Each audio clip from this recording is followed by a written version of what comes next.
Hello out there. I'm Franklin Habit. Welcome to my workroom in Paris. It's been some time, eh? Let me assure you, I did not lose interest in making these videos. I did not decide to abandon this channel to be overgrown by jungle vegetation. Life just got very lifey this spring and summer. I lost at least a month just to the process of filling out the forms and collecting the documents and government stamps and attending the appointments that have been necessary just to make sure that my life here in France remains nice and legal. It's not any fun, but I really like it here, so I'm going to do whatever they tell me to do.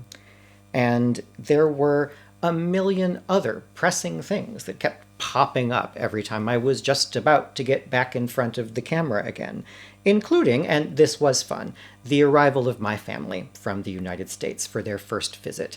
They, I guess, needed to see this place for themselves to be absolutely sure that I am not living in squalor, subsisting only on absinthe, and cavorting naked in the streets with people of low moral character.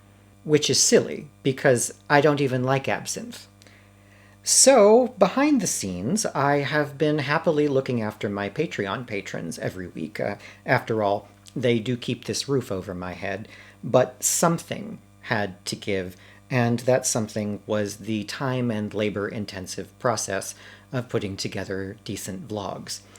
However, I have been living here a year now, if you can believe it, and at last, something like a routine is taking shape.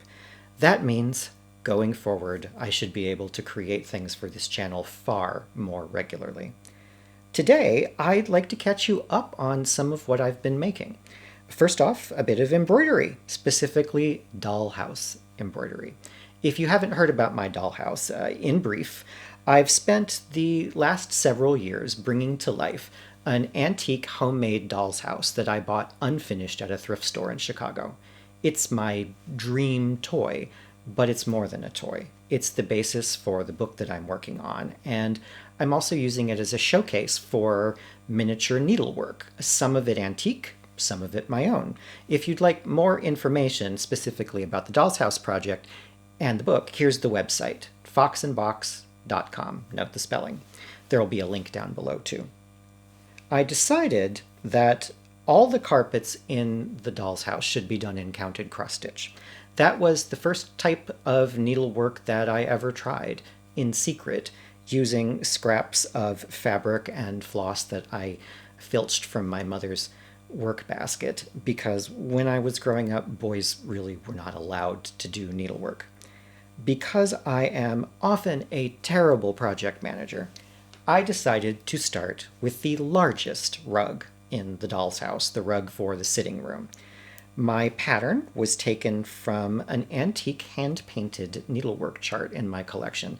The chart is unmarked, but probably dates to the 1860s or 1870s. Now, the stitching in this carpet is not especially fine by miniaturist standards.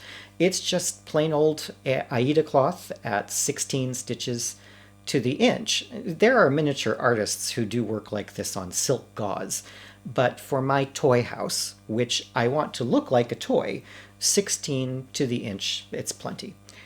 I was so excited to get the rug finished that I forgot to film the way I like to secure the edges with blanket stitch before I cut the rug out of the cloth. So here's me doing exactly that on another piece of cross stitch for the house, the fire screen for the sitting room. Of course, there are many ways to stabilize an edge before cutting, but blanket stitch is my favorite. It's simple, quick, strong, and attractive. We're going to work from left to right because I'm right-handed, and work one stitch for every square. No guesswork here. This isn't intended to be a full tutorial on how to work this stitch, but I want to show you enough to give you a basic idea at least. Here's how we do it. All stitches will be the same, and while we work, notice that the left thumb holds the very important loop of thread on the right side of the fabric.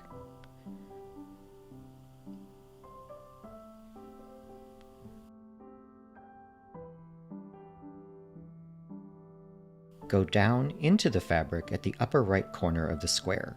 This will make a loop of fabric on the right side.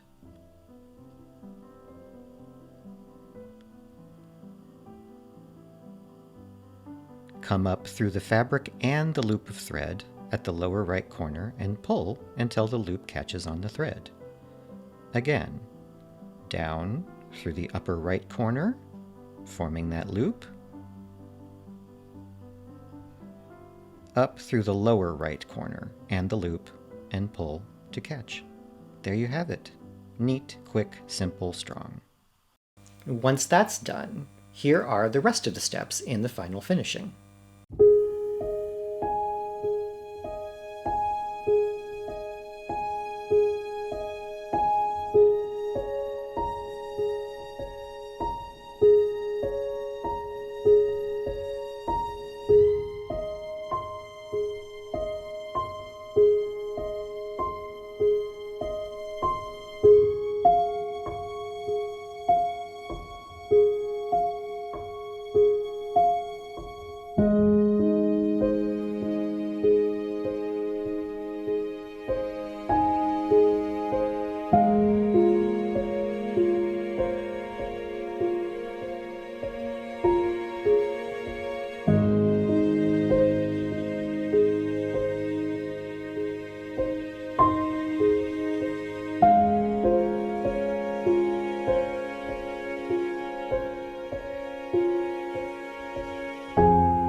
Now that it's complete, keeping the sitting room floor nice and cozy, I don't regret 1 second of the work that I put into that carpet, including the 2 times that I ripped out partially worked sections because they just weren't good enough. However, if you ever hear me say that I am going to commit to embroidering that much plain geometric repeating pattern in multiple colors ever again, you are cordially invited to throw buckets of cold water at me until I wake up and come back to my senses. But enough about embroidery for now. Let's talk knitting. I have knit with about any fiber that you can mention, but until this summer I hadn't tried raffia. Or is it raffia? Raffia. Say raffia. We'll go with raffia. Raffia, if you're not familiar, is made from a type of palm tree, from the leaf of a type of palm tree. The fiber isn't pulped or pulverized or anything. It's pretty much just cut into strips after it's been dried. I found myself knitting with raffia because I needed accessories to go with a paper dress that I was making for a headless shepherdess, which sounds weird. Let me explain. Well, first, let me show you what it's like knitting with raffia, in case you'd like to try it yourself. As you might imagine, raffia has no stretch at all, and so I found it was best to knit it at a very loose, open gauge. The strips vary in width, but are usually pretty narrow, and yet here you see me working on big, fat, straight needles from my collection. To join strips together where they end, all I did was tie a simple overhand knot. And I didn't trim the ends, I just knit them in as I worked, and when the piece was finished, any bits that were still sticking out, I clipped them close. And this is the result. Very bold, exactly the large-scale statement that I wanted for this particular piece. One caveat, very hard on the hands to work with this stuff. Okay, so who is the recipient of this chunky, crunchy lace knit from palm fiber. You may remember that I do a lot of projects with Les Tricoteurs Volants, my local neighborhood yarn store. They asked me to do another window display for the summer, and we decided that what was needed was a bold, bright, big statement piece that would serve as a backdrop for a changing selection of yarns and books and whatnot. And I was tootling around at the Louvre, as you do, and looking at a bunch of paintings by Fragonard, the guy who is famous for stuff like this, and this, and this. And that inspired me to suggest that we do an over-the-top fantasy version of a Rococo Fragonard shepherdess. In making display pieces for the shop, I try to use materials that are found or recycled or upcycled, and that can be easily recycled. That means a lot of paper and cardboard. And our shepherdess, in fact, would be dressed entirely in craft paper with supports for her skirts fashioned from pieces of cardboard that had been used to pack up a table that I bought from IKEA. I created the dress on a dress form here in the workroom, and then all I had to do was unpin it, carry it over to the shop in a little bag, and reassemble it. I thought you might be amused to see the assembly process, and so here it is.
Happily for my aching, stubby little fingers, raffia isn't the only thing I've been knitting lace with.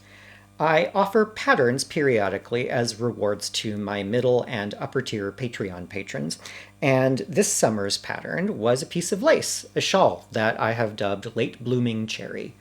It was translated from and adapted from a late 19th century original, and the original was gorgeously designed with lots of intriguing details, but the instructions for it, by modern standards, they were a bit, shall we say, abbreviated. I did it up in 2 fingering weight bases from RJ Yarns, link below. And since lace is prettiest when it's in motion, here is a look at the lace in motion.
I have so much more to tell you about, so much in progress. And also, I've been back in the classroom again, teaching knitters for the first time since before COVID. I just returned from one engagement in the United States, and there are two more on the calendar in case you're interested.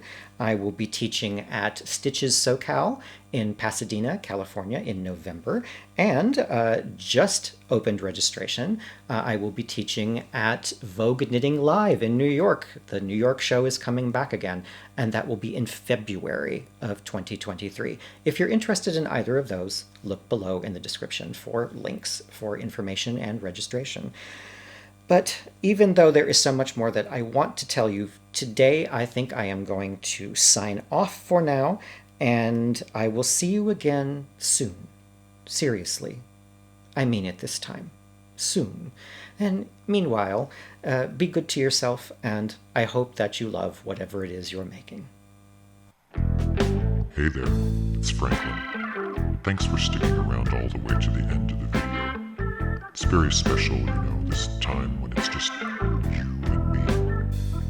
If you'd like more quality time with me, maybe you'd like to join my Patreon group. Here's the address. Don't forget, before you go, to like, subscribe, and all those other things that you know make me so happy. Oh, ugh. I gotta get that checked.